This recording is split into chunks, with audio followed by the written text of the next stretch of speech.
What's up, guys? Welcome to my vlog. We're going to continue the pound for pound countdown. We did number 19, or we did number 20, number 19. Now we're on number 18, and there's actually a tie at number 17, and basically 17 and 18. Those two places are taken up with a tie between Willie Stargell and Ken Griffey Jr. As you guys probably know by now, the reason I'm doing this top 20 countdown is because I developed a new pound for pound equation. It's basically the same thing, but it just takes into account batting average. So, a lot of people were saying, you should have consistency factored in to the pound for pound equation more. So that's what I did. Willie Stargell, let's see, Willie Stargell hit a home run. Well, he weighed about 190 early in his career and had 7,927 at-bats and hit 475 home runs. Let's see what that is, 7,927 divided by 475.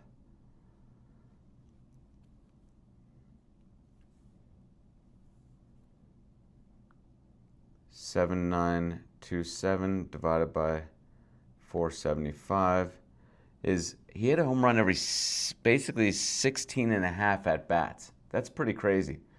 But he did weigh a lot more later in his career. But the weights of these players I got from Baseball Reference, and they give you their rookie weight. Okay, so most people don't gain as much weight as Willie Stargell did, but if you see him later in his career, he was much bigger than when he started. Ken Griffey Jr. Ken Griffey Jr.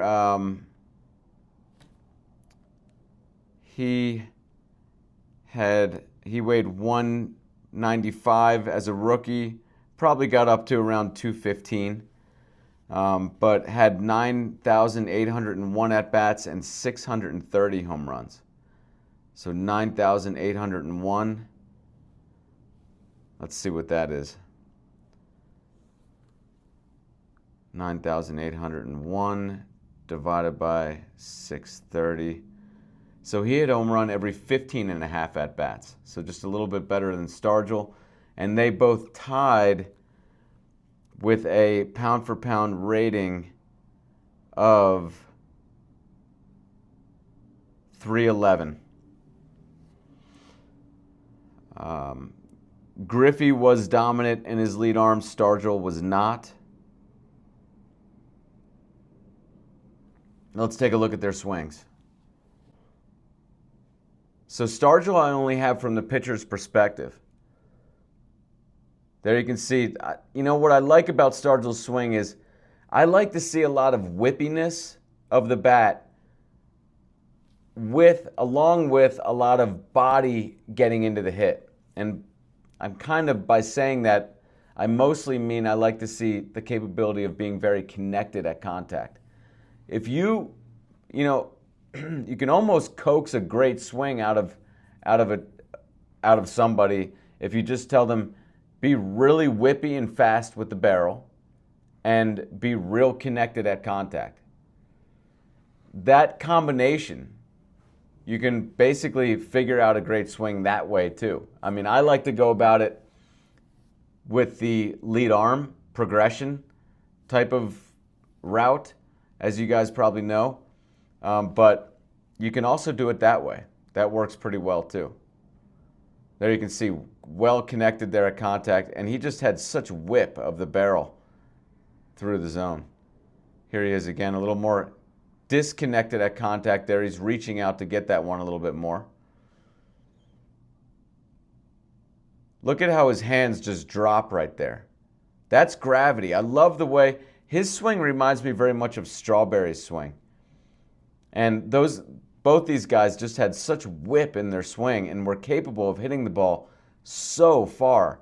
And I think they weighed a pretty similar amount Strawberry did not gain as much weight through his career as Stargell. But there you can see, again, nice connection there. And like I said, look at how gravity's just taking his hands. That allows for more bat speed. The less tension you have in your hands and in your arms, and the more that they're whipping through the hit, the more speed you're going to have. Beautiful connection there. Here he does a bit of a secondary cushion. Let's see this. You don't see it so much in regular motion, but if you can see it here, look at this secondary cushion right there. He's just waiting on the pitch. And again, the hands just beautifully drop, showing that he's capable of just removing tension and allowing the bat head to just drop down on the pitch. And that's a home run. Secondary cushion home run. That is like the holy grail for you guys out there and for this channel.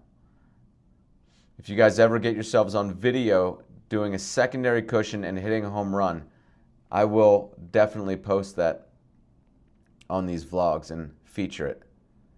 So here we have Griffey.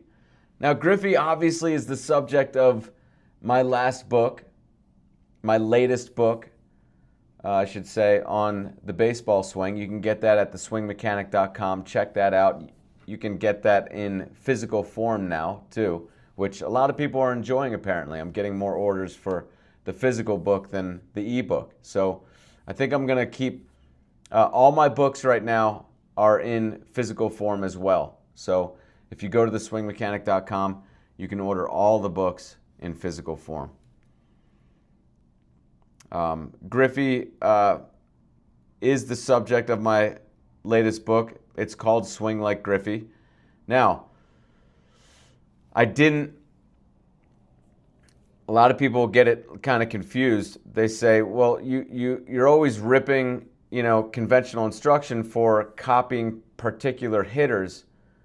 What I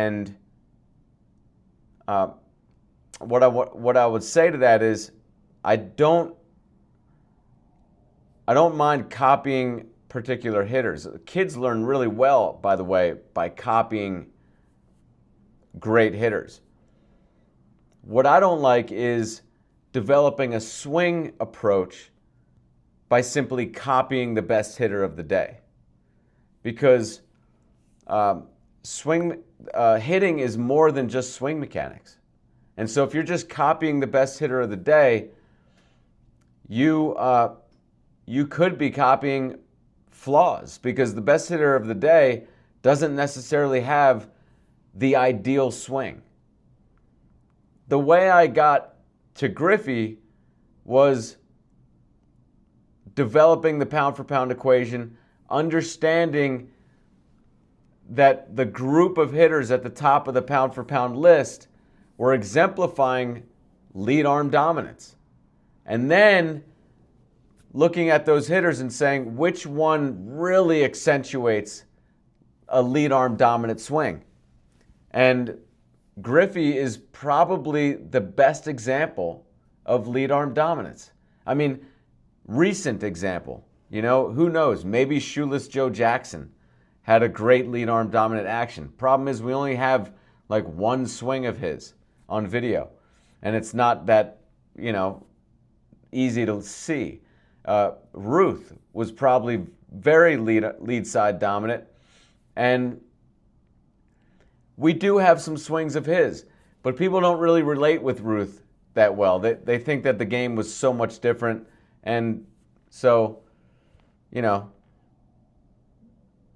Griffey is more recent. He was playing at a time where the pitching, as far as people out there are concerned, I don't think that, I would love to use Ruth as an example, but again, we don't have as many swings of Ruth anyways. We have so many of Griffey's. And so he's just a good example of what a lead side dominant action looks like. So let's take a look at his swing. Here you can see, again, just if you take away his back arm here, you can see that this would be very much the kind of swing that you would do with just the lead arm.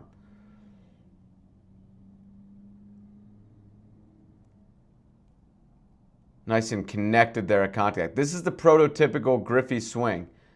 And if I didn't finish my point, let me just say that that's how I got to Griffey, is that, you know, to me, he exemplifies not the best hitter. He wasn't the best hitter of his time. When we're looking for the best way to swing, we have to be able to sift through the hitters and find guys who exemplified the best mechanics. It's not as simple as just, oh, he's the best hitter, he must be doing everything perfectly mechanically. Again, there are more skills to hitting than just swing mechanics. So it's a tricky game, and it's one where a lot of people are being thrown off course because they're just so used to just grabbing and, you know, the best hitter of the day and saying his swing, it must be ideal, must be perfect. And that leads to an opportunity for all of you out there who are not doing that, who do a little bit more homework to figure out who likely had actually the best mechanics. I think Ken Griffey Jr. does exemplify probably the best swing mechanics of all time, at least that we can see. Again, we don't have a lot of video of the guys from the past. But look at how, this is, again, the prototypical Griffey position at contact here, where he's just completely rotated, almost like he's pulling that right shoulder around him. And then look at how wide of a finish he had. Just beautiful action there. Let's take a look at another one. He got his lead arm real long, and you can see beautiful slotting action. The barrel's just flattening out. Now, if you think he's snapping the barrel back with his hands, you got to be crazy. That's not what's going on here.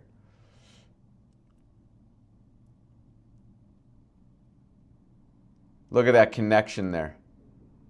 Now, you guys don't have to look like Griffey. You know, Griffey had a lot of flexibility in that lead shoulder. A lot of guys don't, and you don't have to be that straight and get that much compression of the lead arm. To figure out what you need to look like when doing more lead side pull, simply swing with just your lead arm. Spend a lot of time doing that. Figure out what you like to do. You may look more like a Mookie Betts or a Mike Schmidt, who didn't have a very straight, don't have a lot of straightness in the lead arm. Here's a little secondary cushion action. Griffey was great at that. So was Bonds, by the way. Bonds did secondary cushions like crazy and was just beautiful at it. It's such a weapon to have as a hitter because, I mean, every at-bat, basically, you're going to face at least one pitch that's trying to get you to be out in front. There he is, just pausing as he waits. And gets this one way out in front, way disconnected, and that's fine. Not every, hit is going to be real connected. I'd like to see connection at contact, but I'd like to see you capable of connection at contact. That's just fine. As long as you're capable of a lot of connection at contact, it's not about nitpicking every little swing you take in a game and making sure that you're extremely connected. You're not going to be. You're going to be reaching out for pitches, and that's fine.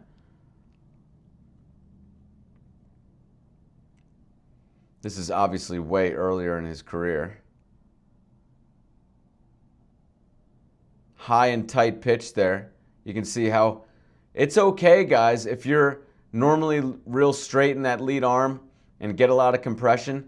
And those high and tight pitches that you're a little bit late on, go ahead and pull that lead arm, bend it, and pull it out away from you to get to that pitch. That's fine. It's adjustments that you make. You're still using more lead side pull. It's just making an adjustment, that's all. There he holds on with both hands.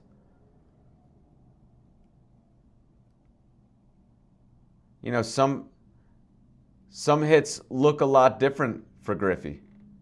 You know, he pulls that, some swings he pulls that lead arm just a little bit away from his body. He's just making adjustments. Beautiful connection there at contact. And a nice wide finish. Man, don't we love Griffey's wide finish? There's a little bit of a secondary cushion. Beautiful slotting action there. Gets that pitch a little bit more out in front, but still has that lead arm pretty tight to his body as he gets it. There you go, guys. Number 17 and 18, Ken Griffey Jr. and Willie Stargell. So, again, guys, check out my website. I now have some hats and shirts I want you guys to check out at theswingmechanic.com. Again, check out my golf and baseball swing books, Swing Like Griffey, and I Figured Out the Golf Swing. You can get those in physical form now. I know a lot of you guys prefer not to have to read on an iPad or something like that, so I finally have those books printed out. So thank you guys for watching, and I'll see you next time.